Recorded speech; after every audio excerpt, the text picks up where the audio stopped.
মঙ্গলবার বিকেলে আগরতলা সরকারি রেল পুলিশ থানা ২ বাংলাদেশিকে জালে তুলেছে। আটক দুই বাংলাদেশির নাম নার্গিস আক্তার এবং মেহেদি হাসান। পুলিশ জানায়, তাদের দেখে পুলিশের প্রথমে সন্দেহ হয়।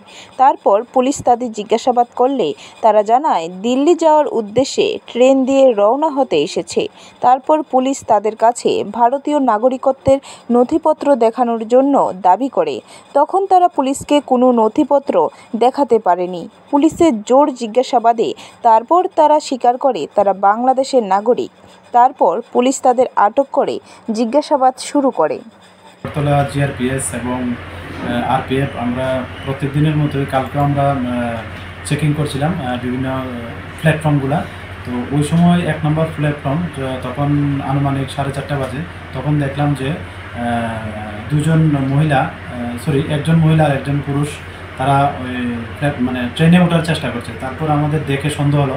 তারপর আমরা ওদেরকে ডিটেইন করি এবং বললাম যে তারা কোথা থেকে আসলো বা তাদের কি আইডেন্টিটি। তখন তারা প্রথমে তো বলেছিল যে তারা ইয়েতে যাবে, দিল্লিতে যাবে এবং তাদের কাছে আই কার্ড আছে। তো বললাম যে দেখার জন্য, কিন্তু তারা ওইরকম কোনো সাপোর্টিং ডকুমেন্ট দেখাতে পারেনি। তারপর তারা স্বীকার করেছে যে তারা বাংলাদেশি নেশাবাদ। তো এই পারপাসে আমরা আমাদের জিআরপি থানাতে একটা মামলা নিয়েছি আইপিপি অ্যাক্ট, আইপিসি এবং ফরেনার অ্যাক্টে।